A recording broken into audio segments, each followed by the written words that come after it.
On October the 29th of 2017, Cayley Mandadi and Mark Howerton go to the Malaluna Music Festival in San Antonio. They arrive late in the afternoon and they consumed ecstasy. There's an argument and Cayley and Mark leave. And at some point they pull off of the road for what Mark describes as makeup sex. And afterwards, she tells Mark she's not feeling well. There are hours that are unaccounted for. She goes unconscious. And at 10:30 at night, he goes to the hospital and he flags down the nearest EMT. She has no pulse. She's covered head to toe in bruises and unclothed from the waist down and her bra above her chest. Oh, I'm just looking for, Quiet place to talk. Quiet place to talk. So she was perfectly normal, having sex. Yeah. Just like always. Everything was normal. When I first got to the hospital, I saw something I could have never imagined. I was Cayley's best friend. I know she was definitely mine. It just felt absurd. The amount of life support that she was on. Doctor came in and we asked, what's the prognosis? And he said there is none. He said, she's not coming out of this. I'm telling you right now, I'm sorry. The medical examiner ruled that Cayley had died from blunt force trauma to the face and to the head, and Mark Howerton is arrested. This is a case where there's more than meets the eye, and things aren't always as they seem. We tried to perform CPR on her while trying to operate a motor vehicle. My client isn't exactly the brightest bulb in the box at this moment, but he's attempting to try and assist her. It's not a homicide, in my opinion. This is, I think, a terrible, terrible accident. Mark Howerton, he's a dangerous person. He is a textbook example of a domestic violence abuser. It's about control with him. It's Cayley Mandadi. She had just turned 19. She was coherent, she was walking on her own, and she got into the car with that defendant. After what can only be described as a dramatic trial, All right, jury. the jury ultimately hangs. And ladies and gentlemen of the jury, I'm declaring a mistrial. Devastated by the result of the first trial, Cayley's parents feel the need to take things into their own hands and to see that justice was served in the second trial. I spent hours and hours studying autopsy photos. We knew she had suffered a big blow on her left side, and I wanted to see what did her head hit after taking that blow. Lawrence, tell me about this car. Peter, this is Mark Howerton's car. And you bought this car, is that right? Yes, I did. I needed to be able to show the jury what happened to Cayley. What did you figure out? So we determined that Cayley's head likely struck that locking knob, resulting in fatal injury.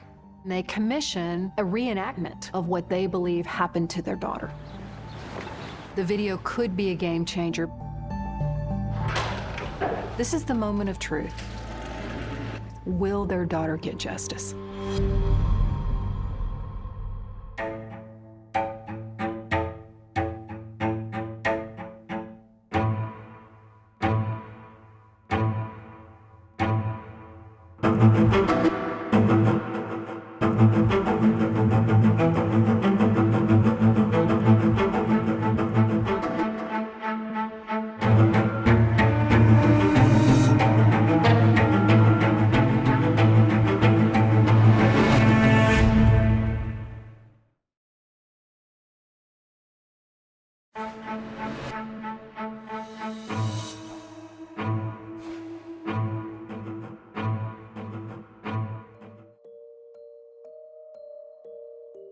Cayley Mandadi and Taylor Clement, best friends since 9th grade, had a streak.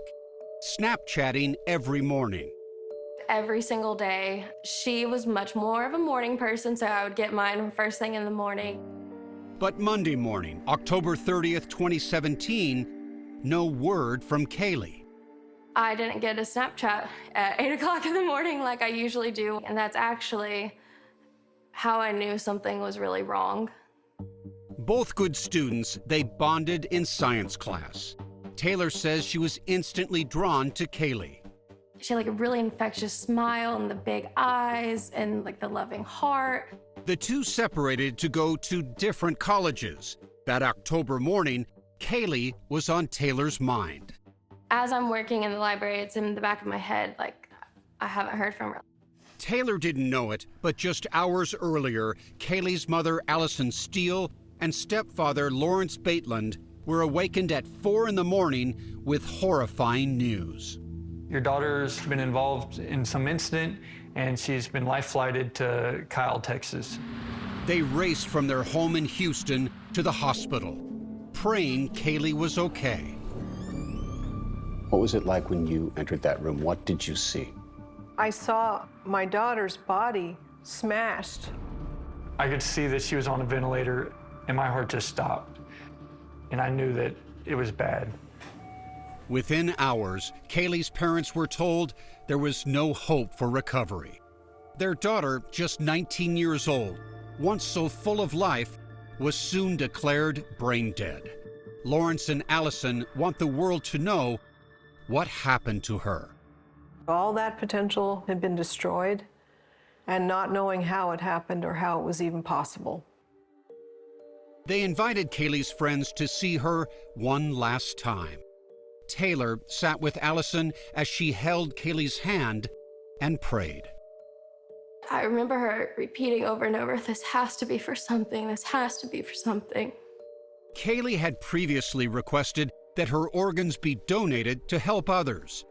As she was taken to surgery for that procedure, her parents said goodbye. It was very emotional. Of course, we didn't want to let her go, but this is what had to be. Just days before, things seemed to be going well for Cayley. A sophomore communications major at Trinity University in San Antonio, she had joined a sorority and was a cheerleader. And she met a boy. Cayley at the time was very much in love with the only serious boyfriend she had ever had. His name was Jet Burcham.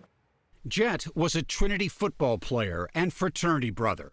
Cayley dated him freshman year, but they broke up. What she told me was, I don't know that he wants a serious relationship. And she did. I think that part of her life got very murky for her very fast. There was another man in Cayley's life, Mark Howerton. He was 22 years old and had been a star high school baseball player. I've been a pretty good hitter. I just keep my weight back and keep your eye on the ball and whack it. Mark lived in Houston, but was often on Trinity's campus visiting friends. That's where he met Cayley. I think that they're both very beautiful people, and I think that that was the primary attraction. John Hunter is Howerton's lawyer. I think that there were problems with her relationship with Jet, and Mark was offering an alternative to that. Both Jet and Mark knew Cayley was seeing the other man, and neither, friends say, liked the competition. Then, just 1 month into this new relationship, Mark Howerton rushes Cayley to a small rural hospital in Luling, Texas. The chapel is actually really quiet. While medical staff tended to Cayley, police officers interviewed Howerton in the quietest place they could find. Okay. It was recorded on the officer's body cam. So tell me, where were y'all at today? Howerton told officers that he and Cayley went to the music festival. There they drank alcohol and took MDMA, a drug known as Molly or ecstasy. Christy Jack is an attorney based in Fort Worth. We asked her to look at the files in this case. She says things took a troubling turn at the music festival. They saw Jet Burcham at some point and began to argue. Howerton says sometime after 4 p.m., he and Cayley left in his Mercedes, still arguing after Cayley told him she still had feelings for Jet. I was pretty much saying you need to get over this dude and he ain't worth your time. Your friends are fake as... I was just telling her all I was trying to get it through her head. Howerton said they then stopped in a parking lot where they had make-up sex. We were having sex. I choked her. but that it wasn't like killing her. It wasn't like that. Rough, said Howerton, but consensual. 500% consensual. After we had sex, like, she still talked to me for 5-6 minutes afterwards. That's when she was like, I'm not feeling too good, but then she just passed out. Howerton told officers they got back on the road. Hours passed. Howerton says at some point, Cayley stopped breathing, and he tried to resuscitate her. And at 10:30 at night, he sees a sign on the road that indicates a hospital at the next exit. He pulls off. Emergency medical workers told investigators they instantly knew Cayley was in bad shape. She was nearly naked, bruised, and had no pulse. You have a paramedic or a nurse who says these bruises were on her when she arrived at the hospital in Luling. Why isn't she responding? Howerton told the police officer Cayley already had bruises on her legs earlier in the day. She bruises easy. Look, seriously, she gets drunk and she falls over and she bruises. Police interviewed Howerton several times, but he was not charged with any crime related to Cayley's death. Then, 3 months later, her autopsy report was released. The medical examiner ruled that Cayley had died from blunt force face and head trauma. It was ruled a homicide. Mark Howerton was charged with murder. He pleaded not guilty and was released on bail. There were a large amount of drugs taken over the course of this weekend. Mr. Howerton brought the deceased to a hospital, which is something you don't typically see. Murderers don't usually do that. No. All rise for the jury. The idea that it was open and shut is a mistake. As the trial begins, John Hunter says he has evidence that will surprise the jury.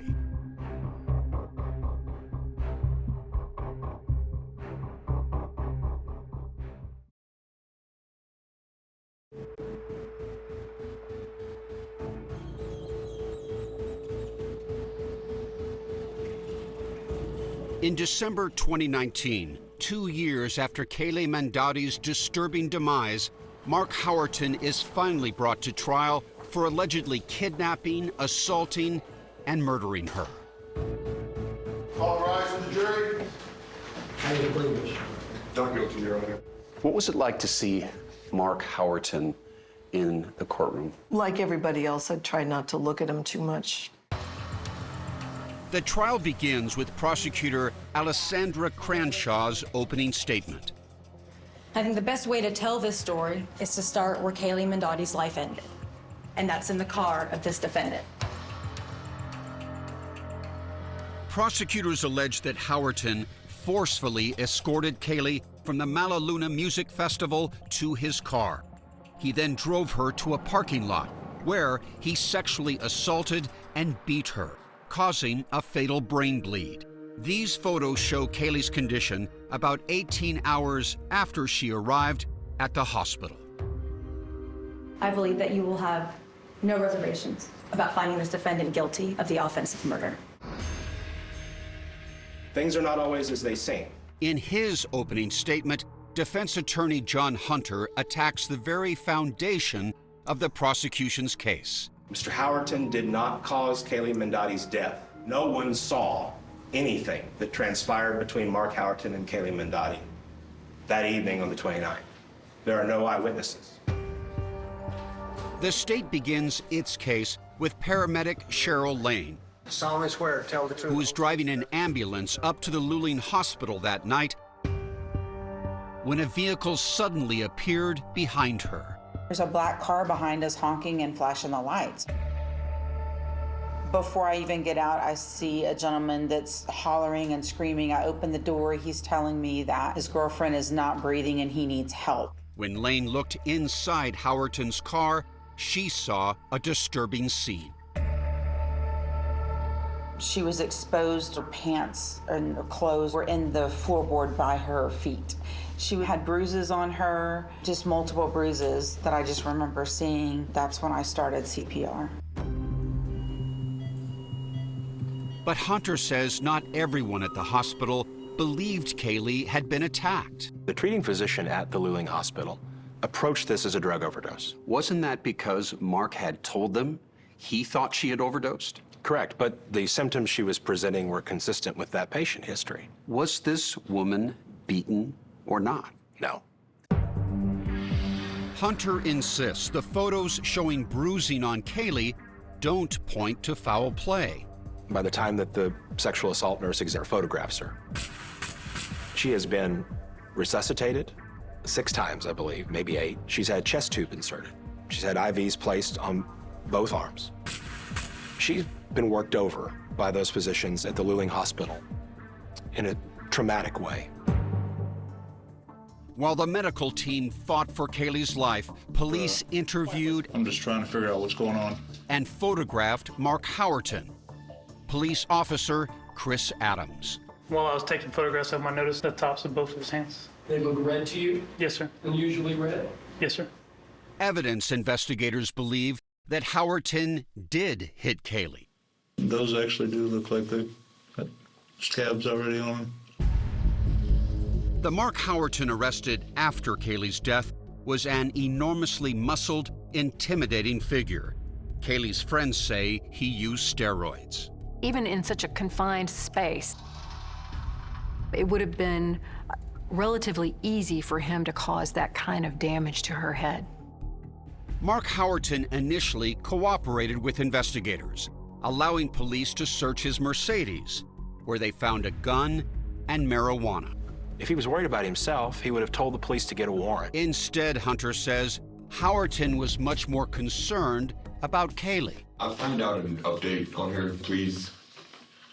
Is there any way? The only person who could counter Howerton's story was dead. Investigators hoped Cayley's remains might speak on her behalf. I swear to tell the truth. Dr. Susanna Dana performed the autopsy and says the evidence shows Cayley was beaten to death. She had a number of what I call blunt force injuries to her face and her head. And what is this that we see behind the ear? That's a bruise, that's a contusion. Defendant's exhibit number 1. But during cross-examination, Hunter gets Dr. Dana to admit at least one of Cayley's injuries was caused by her medical care. So CPR can cause a lot of different injuries, not just simply superficial ones, right? Yes, In this case, a rib was broken. Is that correct? I believe so, yes. The medical examiner says the cause of death is complications of blunt force face and head trauma, and the manner of death is homicide. Is the examiner wrong? I believe the examiner is definitely wrong. Whatever the jury thinks about how Cayley died, they're about to learn much more about her troubled love life with Mark Howerton. He had grabbed her and thrown her against the wall.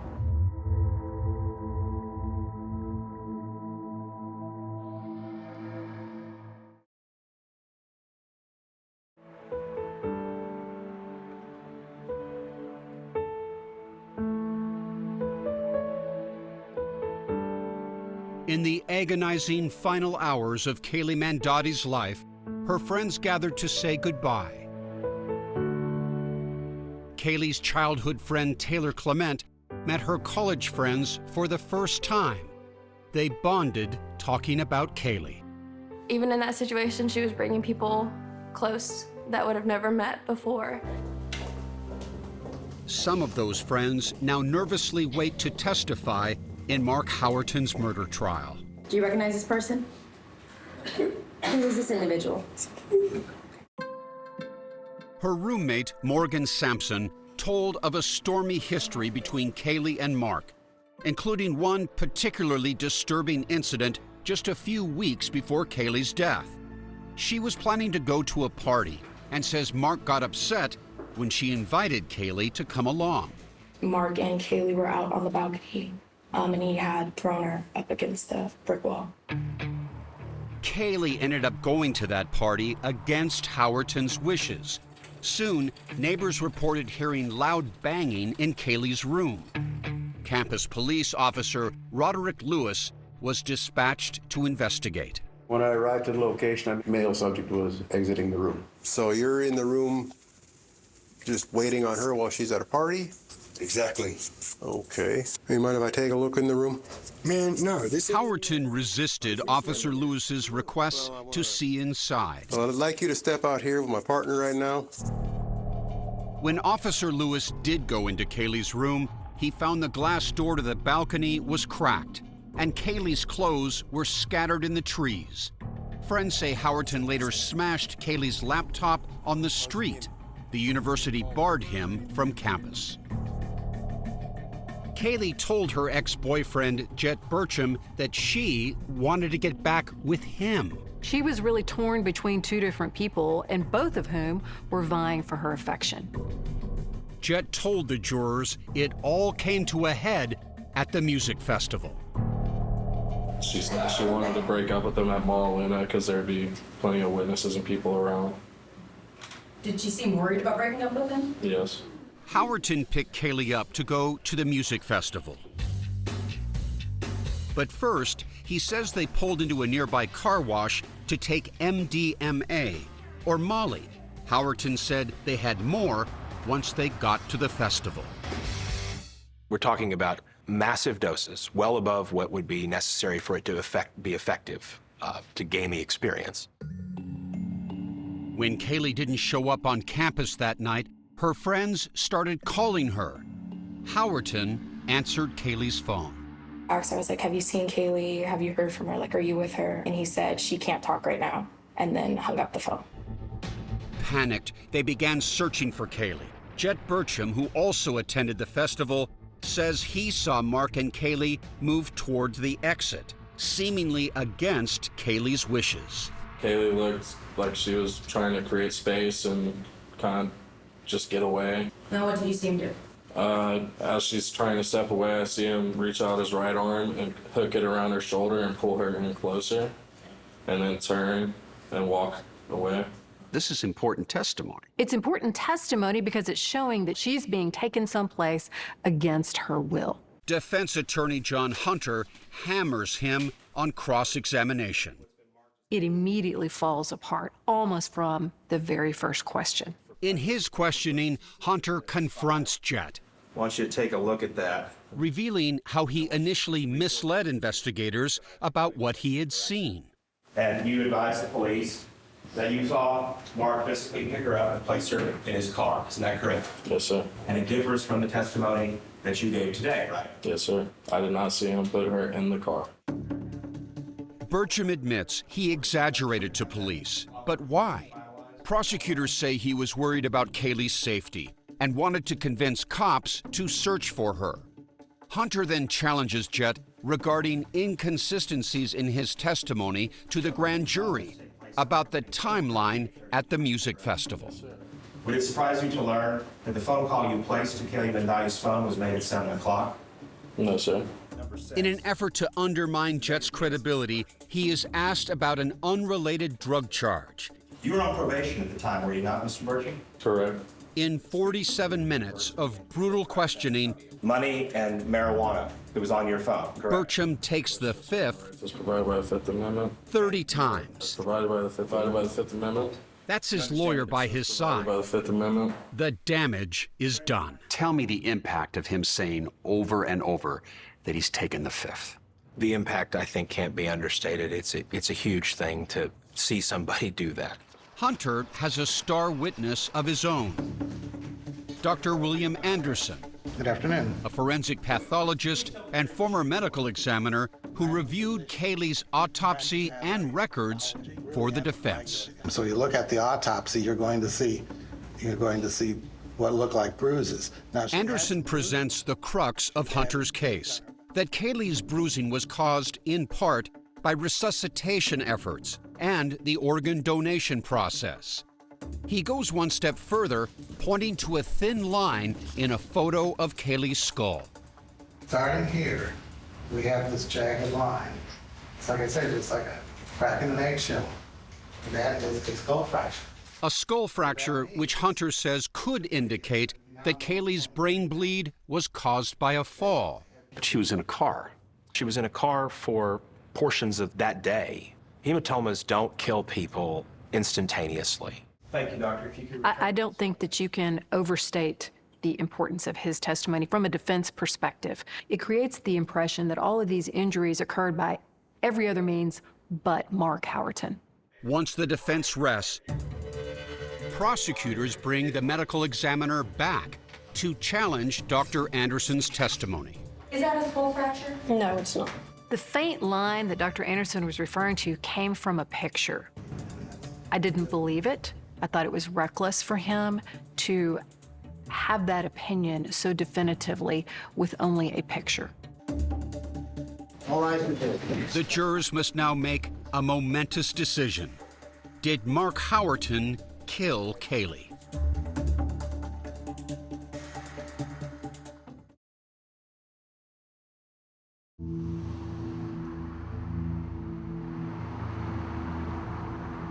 After just 10 hours of deliberating, the jury in the Mark Howerton murder trial sends a note to the judge. All right, jury. There will be no verdict. After careful deliberation and discussion, unfortunately, we cannot come to a unanimous decision. Ladies and gentlemen of the jury, I'm declaring a mistrial. Mistrial. Are you happy? Is that, in a way, a victory for you?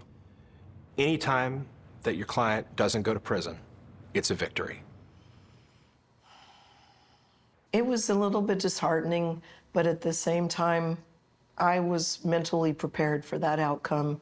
Prosecutors David Lunan and Alessandra Cranshaw were disheartened too. Did you feel as though you'd let the family down?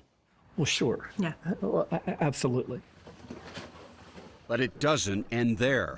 The prosecutors plan to retry the case and get busy preparing for round two, starting with the defense star witness, medical examiner Dr. William Anderson.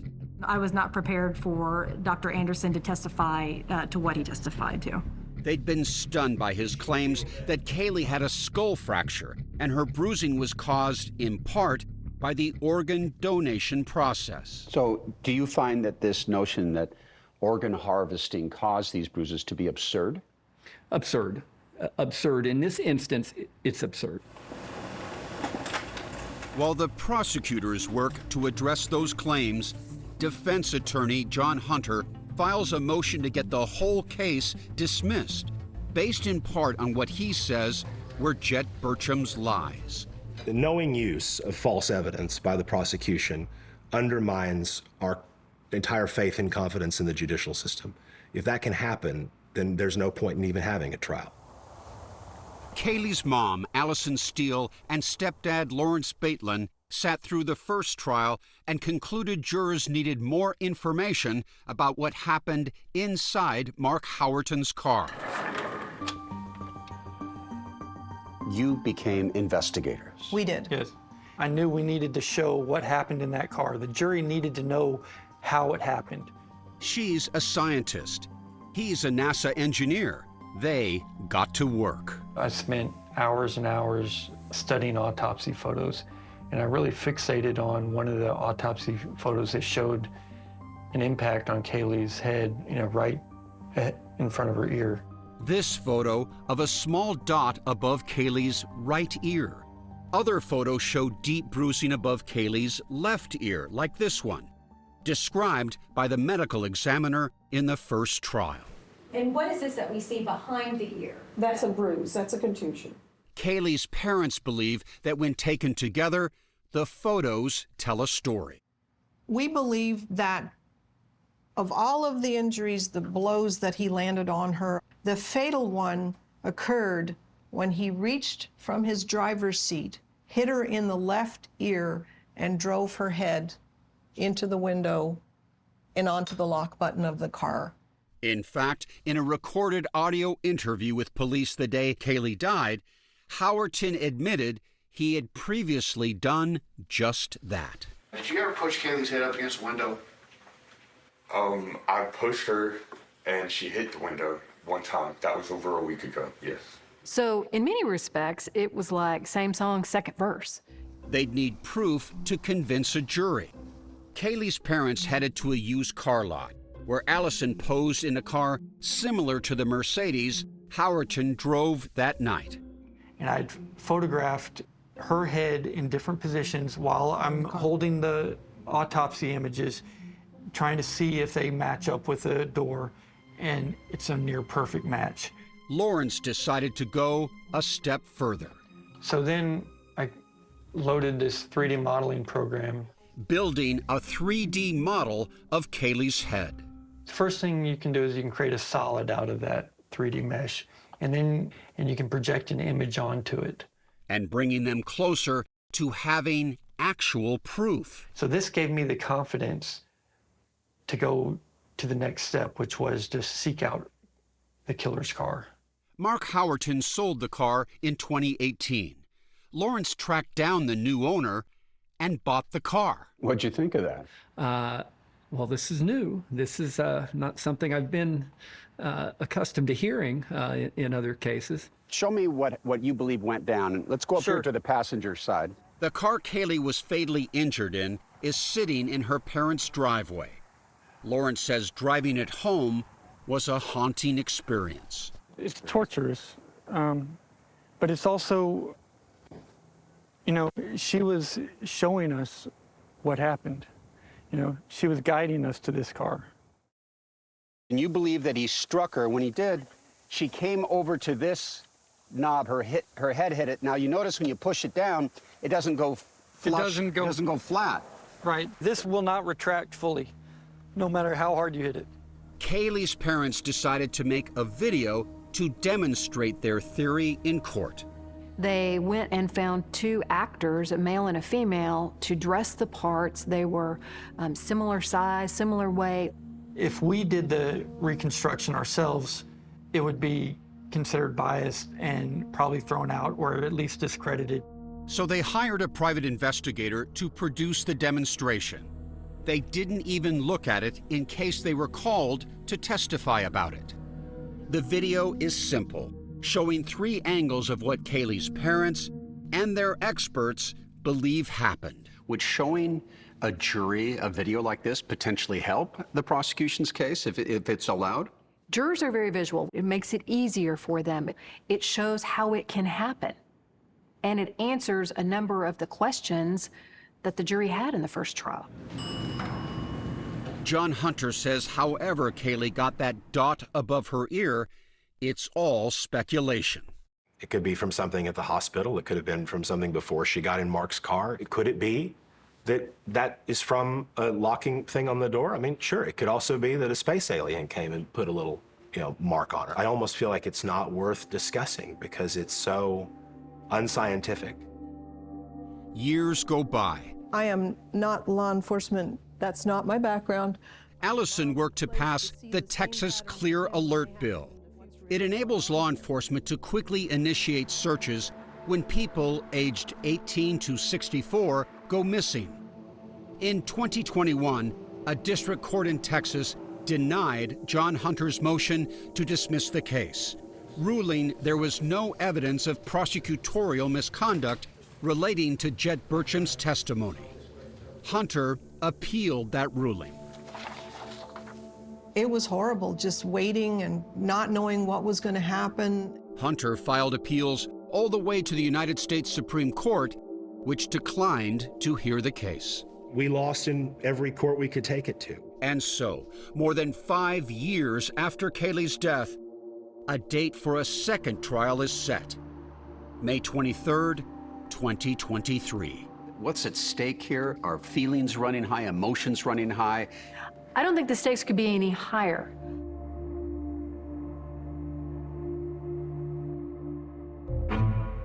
What do you make of Cayley's parents' investigation? See more evidence from the case at 48hours.com.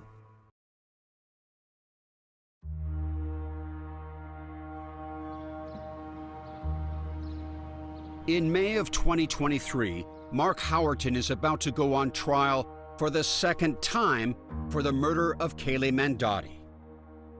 I felt confident that this was her time.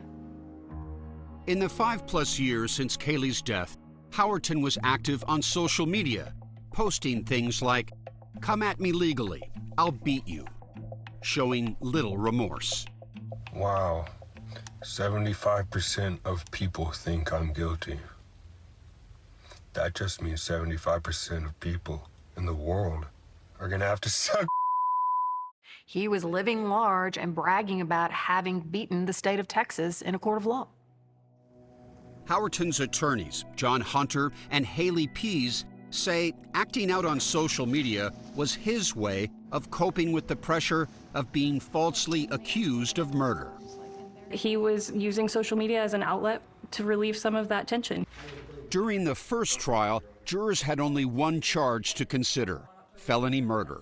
This time around, lawyers add more charges, including aggravated assault and criminally negligent homicide. Then came time to consider the video Cayley's parents had made. Did you want the jurors to see that video? I did initially. Presenting the video came with risks, including the risk that Hunter's cross-examination about it might undermine the whole case. The judge said, I'm going to let it in, but if so, then the parents are now witnesses and they will no longer be allowed to sit in the trial. And the prosecution went and talked to the parents and they decided to withdraw the exhibit. On May 23rd, Trial 2 begins, this one without television cameras. Alessandra Cranshaw's opening statement is nearly the same. I basically told the jury that the best way to explain this case is to start where Cayley Mandadi's life ended, and that's in the car with this defendant. But there is a big change to the witness list. No Jet Burcham. There was nothing to be gained. And prosecutors add a witness, an expert on domestic violence who told jurors Howerton was a textbook abuser, who isolated and manipulated Cayley, and ultimately became enraged and lost control, a pattern particularly difficult to handle at just 19 years of age. I think she had no idea the dangerous predicament she was in. John Hunter wants jurors to give Howerton the benefit of the doubt. The presentation of how Cayley looks in the hospital and how she looked at the autopsy does not mean that she was beaten. His case, this time around, relies heavily on the testimony of a pharmacologist who said the high levels of MDMA, or ecstasy, in Cayley's system could have caused her brain bleed. I have always felt that that was the major precipitating reason for her death. But prosecutors and Cayley's family say Hunter grossly exaggerated the danger of MDMA. There's never been a single documented case anywhere of MDMA causing a subdural hematoma. What do you say to that? Well, first of all, they haven't done much research on this at all. Hunter plans one final witness, the former medical examiner whose testimony about organ donation and a possible skull fracture caused so much damage to the prosecution in the first trial, Dr. William Anderson. This time, prosecutors are ready for him with a new witness, a respected medical examiner who told them Anderson's claims in the first trial were irresponsible. They realized that we were going to be more than prepared to shoot down all those claims that he had made in the first trial. I didn't need to have a fight about the skull fracture. So the defense rests without Dr. Anderson. It was a shock. You could hear a gasp in the courtroom. Now, a second set of 12 people will determine Mark Howerton's fate. It's an agonizing second wait for Cayley's parents. This is the moment of truth. Will their daughter get justice? Agonizing for John Hunter, too. He'd spent nearly 6 years working to keep Howerton free. So the jury comes back in. What do you hear? The two most beautiful words in the English language: not guilty. Not guilty of murder. My heart sank when we heard not guilty on the murder. They're thinking, dear God, this is the final nightmare. He's going to walk out of the courtroom. But there was more. Howerton was convicted of aggravated assault causing serious bodily injury. Everyone was hugging each other and expressing their relief that Mark Howerton was going to prison. I turned to my left and 8 sheriff's officers had assembled to take him to jail. 8. So that was their way of saying, we're here for you. So that was a nice moment to see that. Howerton was sentenced to the maximum, 20 years in prison. To Cayley's family, not nearly enough. Mark Howerton's a monster, and he does what a monster does. For Cayley's friend Taylor, the wound remains raw. I miss my best friend.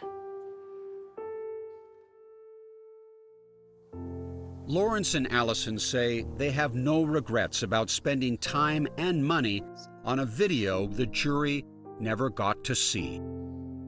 It helped us learn what happened. We would do it over again if we had to. We showed Allison that video for the very first time. It's hard to see it because that's most likely the blow that killed her. Cayley's mom, who prayed something good would come from her daughter's death, continues her fight to help other victims of violence. What I would like is for her sacrifice to help other people. That's what she would want. I have absolutely no doubt about that.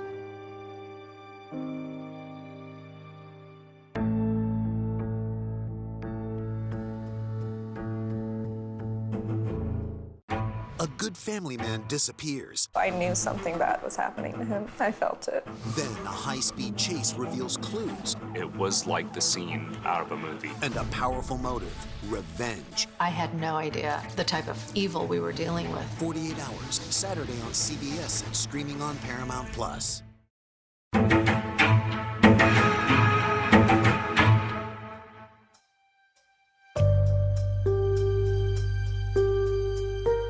Hello and welcome to another episode of 48 Hours Post-mortem. I'm CBS News correspondent Anne-Marie Green, and today we're going to take you inside the most recent episode of 48 Hours for the Love of Cayley Mandadi. You're going to hear the dramatic story of not one, but 2 trials as family members and friends seek justice for the death of Texas college cheerleader Cayley Mandadi. And joining me now for a deeper dive are Peter Van Sant and Chris Ritzen, who have been reporting on this case since 2019. Thank you so much for joining us. Hello, Anne-Marie. Hey, Anne-Marie, good to see you again. I know folks have a lot of questions about this episode, but first, of course, as per usual, we're going to start with a short recap of the case. One October night, Cayley Mandadi's sometime boyfriend, Mark Howerton, brought her to a hospital in rural Texas. He told police officers they'd consumed ecstasy, and after rough sex in the car, 19-year-old Cayley stopped breathing. She was nearly naked and bruised. Howerton expressed concern. Why isn't she responding? She died a day later. A medical examiner ruled Cayley died of blunt force trauma to the face and head. Mark Howerton was charged with murder. All right, jury.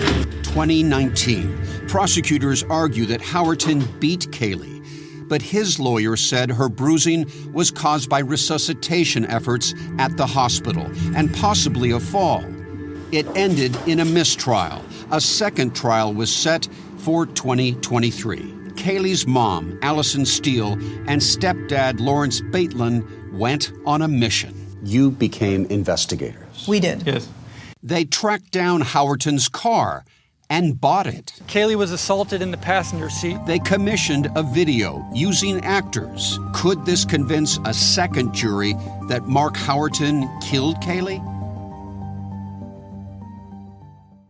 So, like I said earlier, you've been reporting on the death of Cayley for 5 years.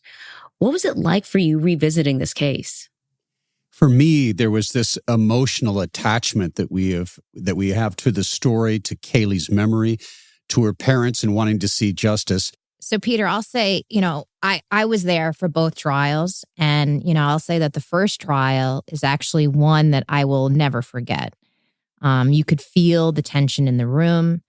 You know, when you see the photos of bruising on Cayley Mandadi's body, and when you learn about Mark Howerton's past abuse of Cayley, the fact that defense attorney John Hunter was able to persuade jurors otherwise shows just how good of a lawyer, you know, he really is.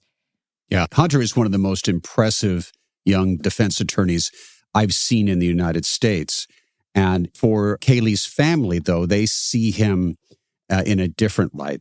So speaking of attorney John Hunter, he was part of another case that we recently talked about on this podcast. Yeah, John Hunter represented Air Force Major Andre McDonald.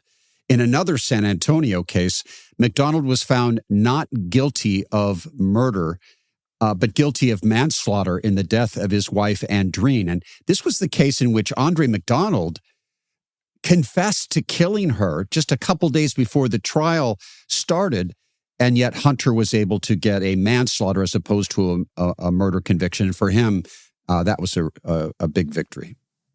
So Hunter's a big deal. He's a big deal in Texas. He played a pivotal role in the first trial when it comes to the testimony of Cayley's ex-boyfriend, Jet.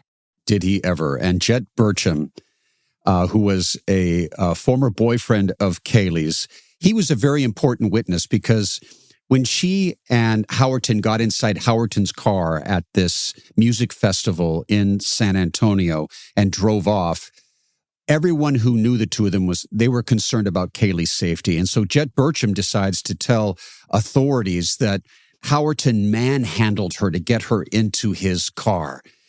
Well, so he gets up on the stand to tell this story, and it turns out that portion of it was a lie. And Hunter knew this. And Hunter takes him apart in a cross-examination unlike anything I've ever seen.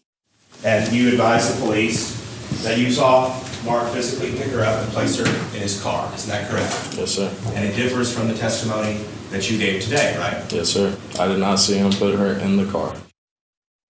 And then there was a crazy moment where he took the fifth since he had been on probation for a drug charge at the time of Cayley's death. You know, I'll say, you know, sitting in that courtroom when Jet took the fifth 30 times, you know, my jaw literally dropped. Never seen that before. I know you've seen your fair share of court cases. Yes. This like, I hate to say it this way, but it was like watching a slow motion train wreck. Seriously. I will never forget it. And the fantasy, if you're the prosecutor or defense attorney, is to turn the other side's star witness into your witness. And that's what John Hunter did here. And by the time Burcham stepped off of that stand, he was a broken witness.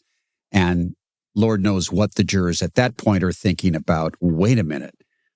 Are these prosecutors telling us the truth? Do they have their act together? It starts to raise reasonable doubt.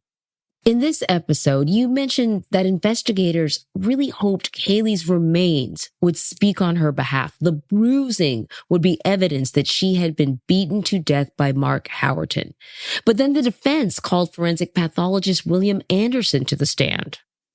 Yeah, and here was another devastating moment for the prosecution side of this, because the prosecutors were trying to make the point that this was the result of a beating inside that car of a jealous boyfriend who took it out on her, and she died as a result of that. But William Anderson, a forensic pathologist, his testimony raised the possibility that some of these bruises may have been from the times that they tried to resuscitate her in the hospital, chest compressions, putting in lots of needles in the arms, legs, into veins and things, working the body over. And also the fact that she had previously signed a document that if she ever died, that she would donate her organs. And so they did an organ removal. And so what they were able to argue to the jurors is that, no. A lot of these bruises are from the medical personnel themselves. And that was an enormous moment. And his testimony was powerful. And Chris, Mark Howerton never took the stand. Never took the stand. Absolutely. He had spoken to investigators at the hospital. They took him into the chapel, and he answered a number of questions without an attorney, volunteered to do so. And so they got somewhat of a baseline, at least of his story of what happened that night. But by not taking the stand at trial, Howerton never subjected himself to cross-examination. And trust me, that is one area these prosecutors would have been ready to strike. You know, a lot of the times why victims' families trust 48 hours to tell the story is because you guys have really done a lot of work behind the scenes building up trust. And Chris, you kept in touch with Cayley's mother and stepfather this whole time, right? Yes. You know, I talked to them a lot throughout these last 5 years, and I can tell you that they were suffering. You know, as a parent myself, I really can't imagine their pain. You know, not only losing their daughter, but the fact that the first trial ended in a hung jury, and then they had to wait so long, almost 5 years, for a retrial, and they coped with their grief by really looking for answers. Here are her parents, Allison and Lawrence, just speaking about that. I knew we needed to show what happened in that car. The jury needed to know how it happened. She's a scientist. He's a NASA engineer. They got to work. I spent hours and hours studying autopsy photos, and I really fixated on one of the autopsy photos that showed an impact on Cayley's head, right in front of her ear. It's really incredible. Yeah, their belief is that Mark Howerton, hit Cayley in the left ear and drove her head into the window and onto the lock button of the car. Yeah, what they did with this information, remember, as you just heard, one's a scientist, one's an engineer, and they tapped into a brilliant network of experts as far away as the United Kingdom. And Lawrence ends up creating this 3D imagery of Cayley's head, and using photos from autopsy and their own personal photos, he creates a face that was just remarkable. It's almost, for some, though, kind of uncomfortable, so we didn't put the face on television, but he created this and so he could demonstrate exactly where these injuries were on the head. So, these are science-minded people. They want to be as accurate as possible. So it's not just about just the imaging. They actually bought Mark Howerton's car. In between trials, Lawrence kept telling me that he was looking for Howerton's car. And I really didn't believe him, that he would actually find it and buy it. Once again, I feel like there's a lot of firsts in this story, and this was yet another one. I never really experienced anything like this. How chilling is it to hear him talk about driving the car home? This is the car in which, he believes that his daughter was killed in. I want to play some sound. It's torturous, but it's also, she was showing us what happened. She was guiding us to this car. I know it took him a very long time to find it, and the details I'm not really sure about, but I can tell you Lawrence spent hours, many long hours, tracking it down. Wow. All right. So we're going to take a short break. When we come back, Cayley's family finds hope in a second trial.